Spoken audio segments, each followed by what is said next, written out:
지리의 힘이라는 책을 쓴 팀 마샬이라는 사람이 책에 지리의 힘, 지리, 위치, 우리가 사는 곳, 지리, 위치가 힘이다. 얼마나 중요하냐 하는 것을 내용적으로 다루었는데, 옛날 시대는 어떤 나라나 어떤 도시의 기능을 두 가지로 보았습니다. 하나는 방어 기능, 하나는 진출 기능. 방어성, 진출성. 그래서 어떤 도시나 어떤 국가가 적으로부터 외부로부터 어떻게 방어할 수 있나, 또 그 나라가 외부로 진출할 수 있느냐 하는 것이 가장 중요한 것이었어요. 그래서 이 지리적인 위치가 굉장히 중요했습니다. 예를 들 같으면 중국은 티베트라는 지역에 목숨을 걸다시피 해서 소중하게 생각해요. 왜냐하면 중국에 거의 맞먹는 인도라는 엄청난 인구가 옆에 살기 때문에 혹시 어떤 갈등이나 어떤 분쟁이 벌어지면 크나큰 문제가 생기기 때문에 티베트라는 지역을 그야말로 목숨을 걸고 지키는 이유가 뭐냐면, 히말라야라는 산이 있어서 외부에서 함부로 넘어올 수 없도록 자연적 천연 방어 요소예요. 그래서 중국은 예로부터 티베트에 굉장히 많은 신경을 쓰고 거기를 관리했어요. 이 지리적인 방어성 때문에 그렇거든요. 또 미국이라는 나라를 보면 단시간 내에 세계 최강의 나라가 되었는데, 이 미국이라는 나라가 두 대양을 가지고 있어요.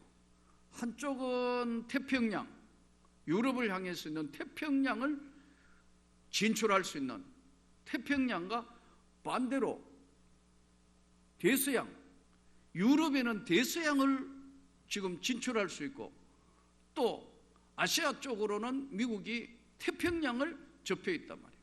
그 양쪽 다 대양을 두 개를 다 가지고 진출할 수 있는 나라니까 세계 최강의 나라가 되는데 굉장히 지리적인 여건이 용이했던 거예요. 일본 같은 경우에는 섬나라니까 어쨌든 방어는 되는데 진출을 못하는 거예요. 그러니까 몽고가 세계를 제패하고 막 징기스칸의 말발굽압에 전 세계가 공포에 뜰 때 일본은 거의 피해가 없었어요.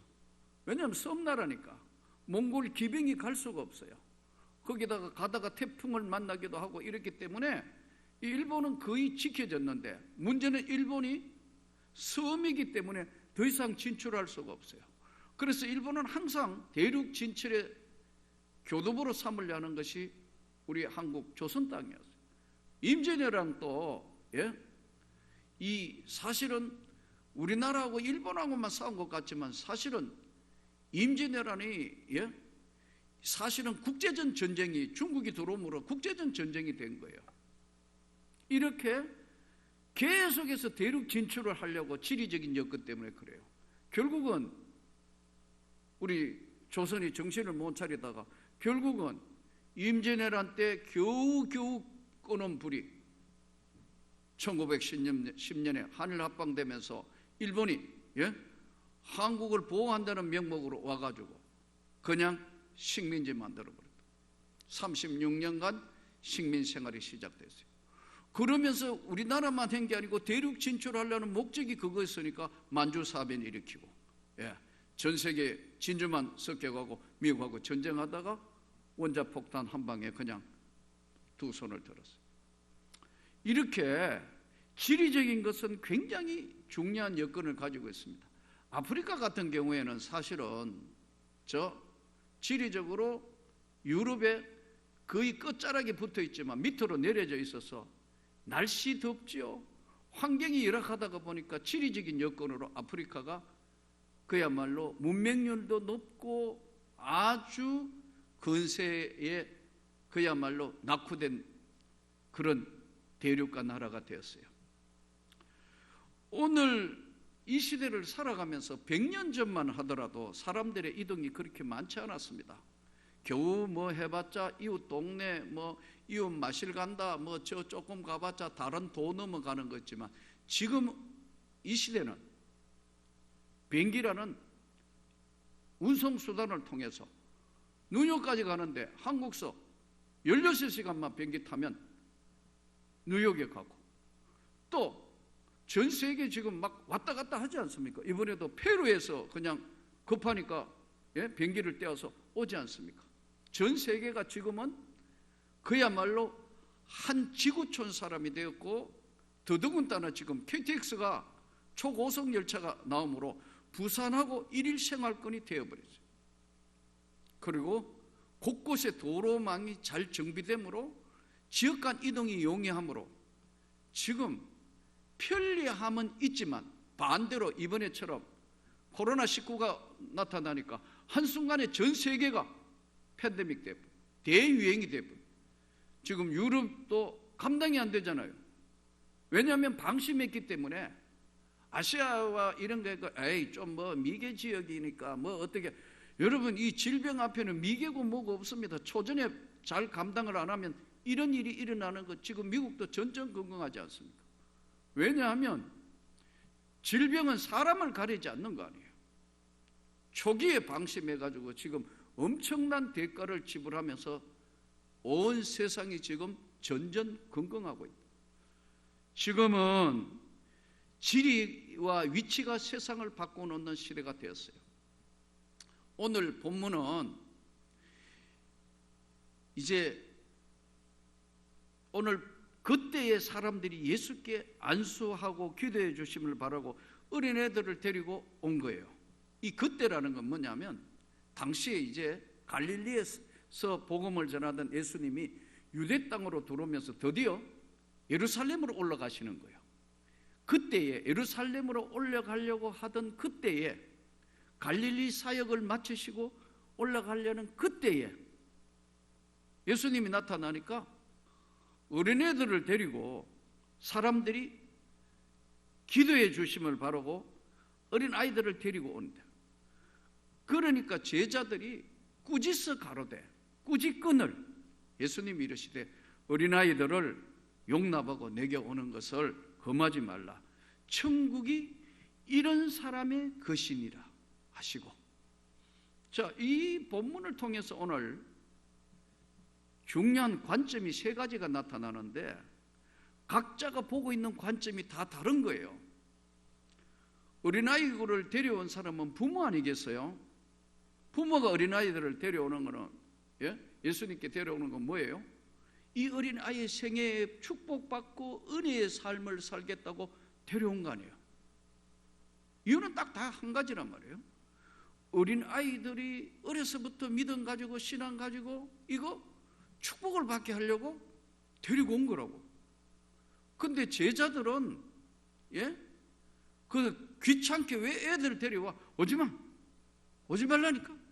이렇게 된 거예요. 꾸짖건을. 왜 그렇죠? 왜 이거 지금 바빠 죽겠는데, 귀찮게 시기 바빠 죽겠는데 가. 왜요? 제자들은 예루살렘에 올라가야 되는 것에 대한 것이 목적이었단 말이에요. 바쁘니까, 분주하니까. 여러분, 분주할수록 신앙 잃지 않도록 조심해야 돼요. 오늘 우리에게 던지는 메시지가 그 메시지. 우리가 바쁘고 뭐 여러 가지 이런 지금 이 코로나 바이러스 오니까 어떻게 할 방법이 없는 거 아니에요? 어저께는 걱정돼 가지고 우리 선교사들을 보고 지금 상황이 어떤 건가 담임 목사에게 보고할 것 막 전부 다 지금 훈령을 카톡으로 보냈어요. 방글라데시도 똑같아요. 밖에 꼼짝하지 말고 나오지 마. 이렇게 2주간, 어떤 나라는 2주간, 어떤 나라는 3주간 꼼짝 못하도록 무조건 잡아놓는다. 밖에 나오면 벌금, 밖에 나오면 큰일 난다. 똑같아요. 영국 꼼짝하지 말고 나오지 마. 지금 영국도 비상사태예요. 못 나오고. 네팔 똑같아요. 못 나오고 지금 집에만 있대요. 못 나간다. 인도 모리 총리는 더 3주 동안 꼼짝하지 마. 지금 꼼짝 못한다. 다 똑같아요. 그래서 아프리카는 괜찮겠지 해서 왜 거기는 연락 안 하냐니까 아프리카도 똑같아요. 꼼짝하지 마, 나오지 마. 다 세계가 똑같아졌다. 제가 말씀드렸죠. 지리의 힘. 지금은 어느 나라가 뭐가 없다고 왔다 갔다 전부 지금은 똑같아져 버렸기 때문에 모두가 한 지구촌 안에 사는 고통을 겪고 있다 이거예요. 제자들은 지금 관심이 뭐냐 하니까 예루살렘에 올라가는 목적 때문에 예수님이 지금 하시고자 하는 사역에 다른 관점으로 보는 거예요. 부모는 아이들 축복받겠다고 아이들 데려오고, 제자들은 귀찮아가지고 지금 예루살렘에 빨리 가야 되는데 뭐 하는 거야 지금. 근데 예수님이 어린아이가 오는 거를 용납하고, 사실 애들이 보면 막 시끄럽고 막 이러잖아요. 애기 없는 집안은 희망이 없는 거예요. 사실은 꿈이 없다고요. 교회도 그래서 이 교육부 이거를 주일학교를 이거 진짜 귀하게 생각해야 된다. 어린아이들을 내게 오는 걸 용납하고 거음하지 말라. 천국이 이런 사람의 것이니라. 오늘 본문에 조심해 봐야 될 거예요. 천국이 어린아이 거다 이렇게 하시지 않고 천국이 이런 사람들의 것이니라. 어린아이와 같은 것이라는 것을 이 말씀을 하시면서 오늘 우리에게 던지는 첫 번째 메시지가 뭐냐면요, 천국은 이런 사람의 것이니라. 어린아이와 같은 이런 천국은 이런 사람 것이라는 건 뭐냐면 순수한 신앙, 때묻지 않는 믿음을 지금 예수님이 이야기하시는 거예요. 오랜 신앙생활을 거치면서 우리가 많은 시간 예수 그리스도를 믿으며 오늘처럼 이렇게 기가 막힌 교회에 올 수도 없고 어떻게 밖에 함부로 나갈 수도 없는데, 지금 선교사들뿐만 아니라 우리도 거의 활동을 하지만 삶이 확 축소됐다. 예? 어지간한 건 지금 나만 하더라도 집 교회 외에는 나가는 게 없어요. 예? 요거밖에, 동선이 요거밖에 없다. 답답하게 거지없어요. 그러나 이 어려운 난간을 우리가 오늘 예배를 드리면서, 온라인이라는 기가 막힌 이 예배를 드리면서 반드시 우리가 명심해야 될 것은 지나온 삶의 우리 신앙생활이 순수했는 것인가? 어린아이처럼, 단순하게 어린아이처럼 순수한 것이었는가? 천국은 어린아이처럼 이런 순수한 마음을 가진 사람들의 것이다. 순수, 때묻지 않았다는 거예요. 깨끗한 거 아니에요. 어린아이들의 해맑은 웃음, 그걸 보면서 예수님이 천국은 바로 이런 사람들의 것이다. 어린아이와 같은 이 순수함과 겸손함, 아이들이 거드름 피우는 애들이 별로 없잖아요. 아이들은 그냥 뛰어놀고 순수하고, 지금 이게 계속해서 뭐 재택근무도 하고 여러 가지 하니까 엄마 아빠들이 힘들어하는 이유가 애들이 그 에너지를 분출할 데가 없으니까 가만히 있지를 못하잖아요. 그걸 따라가려니까. 그런데 아이들은 순수할 뿐만 아니라 애들은 특별하게 아닌 이상 거만하거나 교만한 아이들은 없어요. 이게 나이가 들으면서 쌓아지면서 오는 습관에서 오는 나쁜 거거든요. 사람은 그래서 행동을 하는데 대체로 두 가지 행동을 한다는 거예요.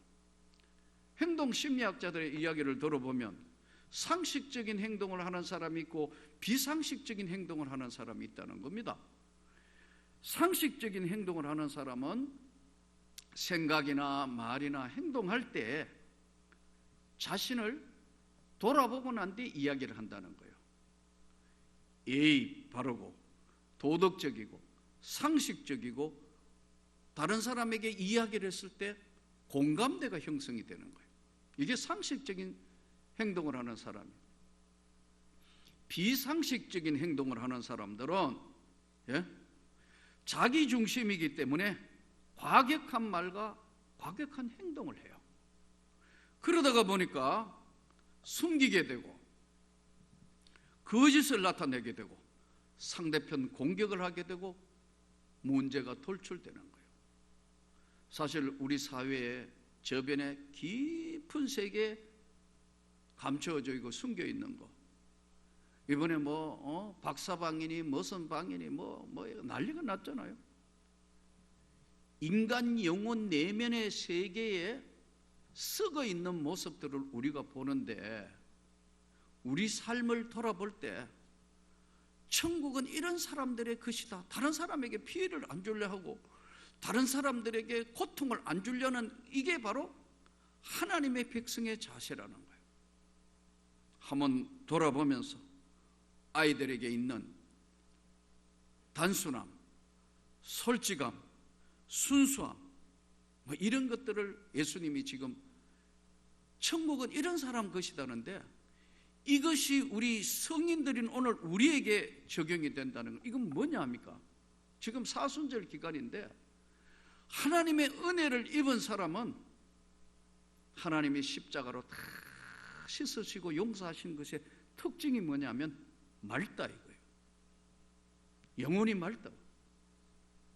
저는 우리 사랑하는 성도 여러분을 볼 때마다 영혼이 십자가의 제사함 받아서 영혼이 맑다. 그 사람 영혼이 더럽지 않다, 지저분하지 않다. 영혼이 맑은 사람, 가끔은 안 믿는 사람 중에도 맑은 영혼들이 있습니다. 아이들이 한 자락 깔고 아이들이 이리저리 말 돌려가는 애들, 어린이는 그런 애들은 잘 없습니다.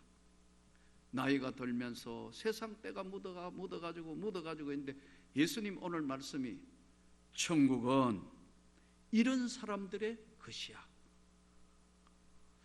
우리를 한번 돌아보면서 하나님은 한번 사랑한 자기 백성을 절대로 버린 적이 없습니다.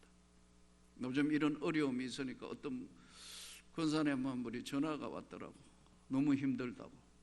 우리 교인이 아닌데 외부에서 분이 전화가 왔더라고. 예배도 못 드리고 집에서 있으니까 죽을 것 같다, 너무 힘들다. 그래서 TV에 연결해가 이렇게 예배 드리시면 되지 않습니까? 하니까, 목사님 제가 그거 할 줄도 모르고 어떻게 해야 될지 모르고 평생에 주님의 교회에 나왔는데 이거 어떻게 해야 될지 모르겠다. 너무 답답해 하시더라고요. 어디 전화와 우리 권사님 그런 분 한 분 뿐이겠습니까? 모두가 똑같지 않겠습니까? 이 어려운 시간을 하나님께 한번 돌아보면서 우리가 예배 드릴 수 있다는 게 얼마나 큰 은혜인지 아무리 말로 설명해도 몰랐던 것을 하나님 이번 기회에 한번 보여주는 거예요. 이렇게 될 수도 있다 이거. 그러므로 예배 드리는 삶이 단절되었을 때 오는 이 아픔과 고통이 얼마나 크다는 것을 이번 기회를 통해서 우리가 다시 한번 돌아볼 수 있는 기회를 주셨다. 순수한 신앙의 깨끗하고 맑은 순수함을 유지한다는 게 얼마나 힘들고 어려우며, 단순한 믿음이라는 것이 얼마나 하나님 앞에 소중한 믿음이라는 것을 우리를 오늘 생각하게 하고 돌아보게 하고 긍휼히 여기시는 거예요. 제가 그래서 우리 선교사들 보고 그랬어요. 꼼짝하지 말고, 밖에 나갈 수도 없으니까 이 기회에 좀 기도도 많이 하고, 사역 바쁘다는 그런 것 때문에 성경 많이 못 읽었으니까 성경 좀 읽어보고, 성경을 한번 썼으면 좋겠다. 창세기부터 쓰든지. 이 기간은 참 중요한 기간이니까 이 다음 주 이제 고난 주간이 시작되는데 마태복음부터 한번 복음서를 한번 써보든지, 읽는 것만큼이나 성경을 한번 써보면 굉장한 생각지도 못한 세심한 말씀이 영혼 안에 들어오는 것을 느낄 수 있어요. 저도 한번 해봤으니까요.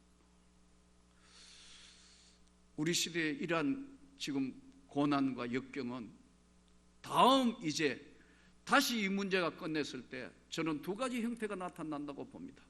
어떤 교회는 강력하게 더욱 성장하고 힘이 있게 나가는가 하면, 어떤 교회는 이 일로 인하여 점차 정말 어려움 겪고 소멸하는 단계로 간다고 생각합니다. 어쩌면 우리 한국교회에 두 가지의 명제를 던지지 않았느냐. 이 시대에 살아있는 교회의 모습을 보이면서 하나님 앞에 자기 백성들을 끝까지 사랑하시는 하나님 앞에 우리 자신들이 오늘 예수님 말씀대로 천국 가는 백성에 정말 이 하늘나라 생명책에 기록된 하나님의 백성으로서 내가 하나님 앞에 순수한 믿음을 가지고 있는 것인가 하면 하나님께 아름다운 신앙, 올 수 없는 교회 상황도 있다는 사실을 생각할 때 이 기막힌 상황이 오히려 다시 한번 신앙을 돌아보는 그런 계기가 되었으면 정말 좋겠습니다.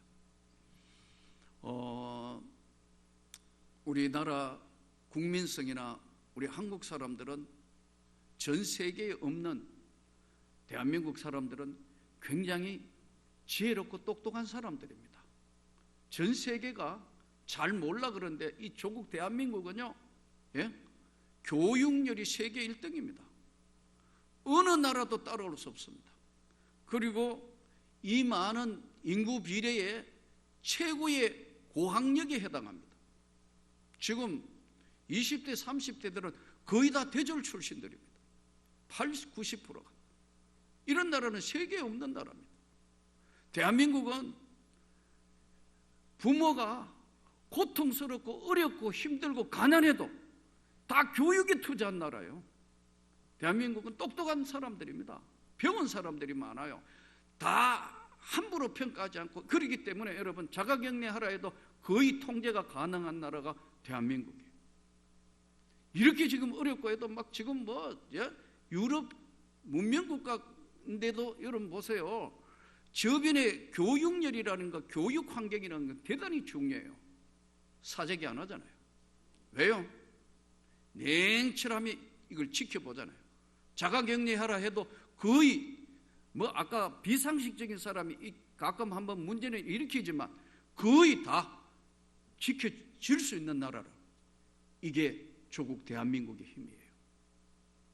이 일을 이루기 위해서 수많은 선교사들이 이 헐벗고 가난한 이 땅에 와가 학교 세우고 교회 세우고 하나님의 나라를 지켰던 사람들이 있었기에 이게 가능한 거예요. 오늘 교회가 지금도 여전히 지상의 유일한 희망은 교회예요. 다 스스로들이 지킬 줄 알고 스스로들이 어떻게 할 줄 안다 이거예요. 물론 독특한 교회들이 가끔 한 번씩 나오긴 뉴스에 나오지만 다 그게 교회 전부는 아니래요. 예수 그리스도는 오늘 이 시대의 유일한 희망이고 꿈이고 우리 세대 다음 세대에도 넘겨줄 위대한 유산이 순수한 신앙이란 말이에요. 그걸 잃지 않도록 선교사들이 여기 목숨 걸고 와서 복음을 전했고 학교 세우고 고아원 세우고 양로원 세우고 민족에 희망을 주었고 우리 민족에게 민족성을 깨우게 하고 교육열을 높이는데 결정적인 역할을 한 사람들이 바로 선교하는 선교사들이고 오늘 이 시대의 우리의 삶의 모습이에요. 우리는 오늘 또 분명 하나님의 천국의 백성이 있는 이상은 반드시 하나님이 지켜주실 것이고 그 하나님이 우리를 새롭게 하고 이렇게 세워주실 것을 믿습니다. 이 빨리 코로나 바이러스도 빨리 끝나야 되겠지만 더 중요한 것은 이것이 종식되고의 난 뒤에 우리의 모습은 어떻게 바뀔까? 저는 이게 염려돼요. 이제 아예 그냥 예배 안 드려도 되는 잘못한 습관으로 갈까봐 목회자인 제 입장에는 이건 아닌데 계속되면 또 지금 이 답답한 온라인 예배를 드리는 여러분도 저하고 똑같을 거예요. 이게 계속되는 것은 얼마나 위험한 신앙이라 하는 것을 우리에게 보여주는 거예요. 또 동시에 하나님 앞에 올 수 없는 입장이 안 되도록 삶도 바꾸어야 한다는 것을 우리에게 시사하여 던져주시는 거예요. 동시에 지금 경제도 엉망으로 되어가고 있는데 이거 지금 전 세계가 똑같으니까 끝나고 난 뒤에 어떻게 이 나라를 다시 세워가며 이게 경제가 회복될 것인가? 유럽 보세요. 그렇게 세계 유럽 문명국이라는데 이게 오니까 감당이 안 되잖아요. 한복에 터지니까. 미국 세계 최고의 나라를 하지만 예? 한 번 엎어지니까 이게 지금 감당이 안 되잖아요. 우리가 가지고 있는 이 위대한 민족성, 하나님이 주시는 위대한 신앙, 이거 끝까지 잘 유지해서 멀지 않는 날 종식되었을 때 다시 한국교회는 각성하고 특별히 우리 명문교회는 더욱 강력해지고 사랑하는 성도 여러분을 통하여 다음 세대의 이 복음이 조국을 지키고 대한민국 영토에 하나님의 나라가 세워지는 모든 백성들이 예수를 바로 알을 수 있도록 우리가 더 기도하고 더 선교에 열중하고 더 하나님의 나라를 위해서 이 고난이 유익이 되기를 축복합니다. 오늘 또 어려운 가운데 한 주간을 보내고 또 한 주간을 보내는 여러분, 기왕의 이 어려운 삶을 살면서도 끝까지 웃음 잃지 않기를 바랍니다. 믿음 잃지 않기를 바랍니다. 여유를 가지고 즐기면서, 내가 우리 선교사들 보고 그런 이야기 했어요. 이번 기회에 사모하고 둘이 맛있는 것도 해먹고, 어린 아이들이 있는 우리 선교사님들은 가까이 아이들하고도 선교한다고 바빴던 것 하고 좀 가정이 회복되고 기쁨이 넘치면 좋겠다. 사랑하는 성도 여러분, 이 한 주간도 주님이 우리를 지켜주시고 주님의 은혜를 다시 회복하는 귀한 시간이 되기를 주 예수 이름으로 축복합니다.